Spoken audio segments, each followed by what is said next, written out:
Hal-hal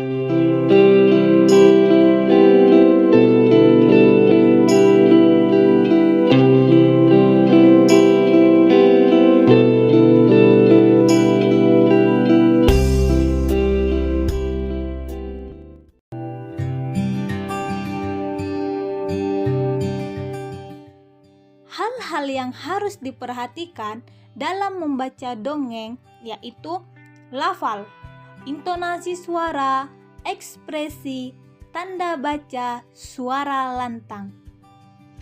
Nah, lafal. Apa itu lafal? Lafal adalah pengucapan kata saat kita membaca dongeng.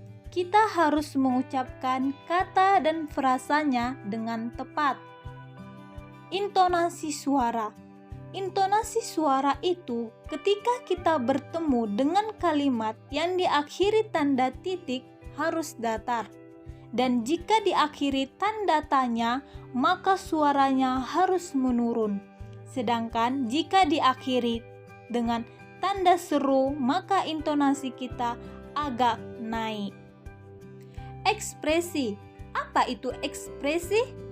Ekspresi adalah penghayatan atau perasaan. Jadi, dalam membaca dongeng harus penuh dengan penghayatan dan perasaan. Sekarang tanda baca. Apa itu tanda baca? Secara memperhatikan lafal, intonasi, suara, ekspresi, kita harus memperhatikan tanda baca juga. Jadi, ketika kita membaca, kita tidak boleh sembrono. Kita harus memperhatikan tanda baca. Jika bertemu tanda koma, kita harus berhenti sebentar, lalu lanjut lagi.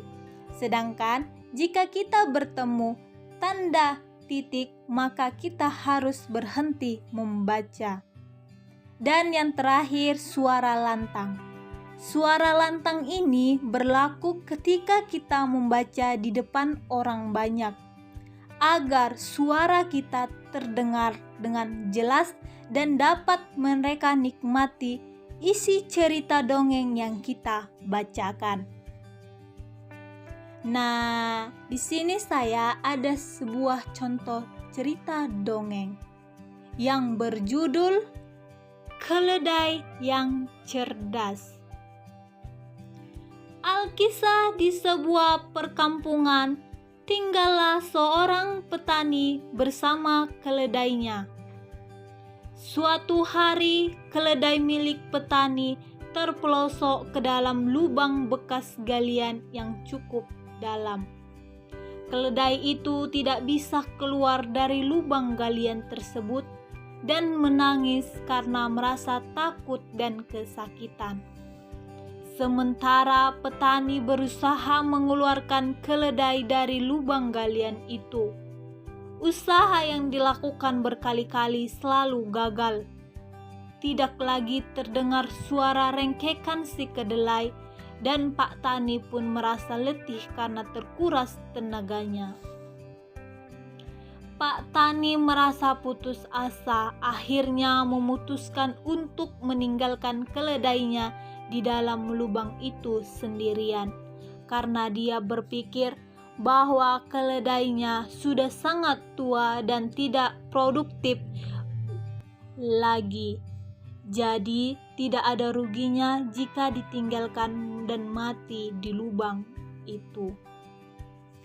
Setelah beberapa hari, Pak Tani mengira bahwa keledai itu telah mati dan Pak Tani segera datang ke lubang galian tersebut dengan mengajak para tetangganya untuk membantu mengeluarkan keledai tersebut serta menguruk lubang galian.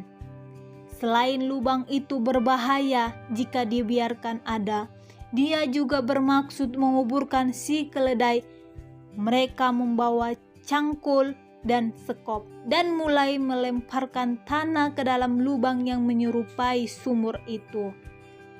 Pada mulanya, ketika si keledai itu menyadari apa yang sedang terjadi dan menimpanya, ia menangis sedih.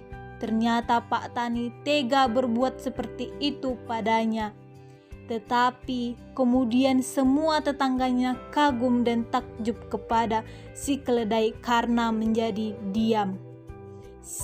Setelah beberapa sekop tanah dituangkan ke dalam lubang, si petani melihat ke dalam lubang untuk memastikan keadaan si keledai yang malang itu. Namun, ia kaget dan tercengang, tidak percaya pada apa yang dia lihat. Walaupun punggungnya terus ditimpa tanah dan pasir, si keledai melakukan hal yang di luar pikiran manusia. Keledai menggoyang-goyangkan badannya agar tanah yang menimpa punggungnya turun ke bawah. Lalu ia berpijak di atas tanah itu. Sementara para tetangga Pak Tani terus menuangkan pasir dan tanah makin banyak ke atas punggung si keledai itu. Si keledai pun terus menggoyang-goyangkan badannya dan melangkah naik di atas tanah yang turun dari punggungnya. Sampai akhirnya si keledai tak bisa melihat permukaan tanah yang hampir rata menutupi lubang tempatnya terjebak. Segera si keledai melompat keluar dari lubang dan menyepak Pak Tani hingga jatuh tersungkur melarikan diri ke pohon pinggiran. Nah, di sini ada pertanyaan yang akan saya berikan kepada kalian tentang dongeng yang saya bacakan. Pertanyaan yang pertama, binatang apa yang cerdas yang ada di cerita tadi? Yang kedua, di mana keledai jatuh? Pertanyaan yang ketiga, mengapa Pak Tani ingin mengubur keledai itu? Dan pertanyaan yang terakhir, apa pesan yang dapat kita ambil? Baiklah, jika sudah selesai kalian kerjakan, sekarang kita bahas. Binatang apa yang cerdas yang ada di cerita tadi? Binatang keledai. Di mana keledai jatuh? Di lubang galian. Mengapa Pak Tani ingin mengubur keledai itu? Karena Pak Tani berpikir bahwa keledainya sudah sangat tua dan tidak produktif lagi. Apa pesan yang dapat kita ambil? Jadilah orang yang bijak dan cerdas, karena sebuah masalah bukan suatu keputusan, tetapi membuat kita belajar pada keledai tersebut untuk merubah suatu masalah menjadi solusi yang mendewasakan dan berpengaruh baik untuk kita. Baiklah, cukup sekian pembelajaran hari ini. Jika ada perkataan atau pengajaran saya yang kurang baik, saya mohon maaf. Wabillahi taufiq wal hidayah. Assalamualaikum warahmatullahi wabarakatuh. Terima kasih.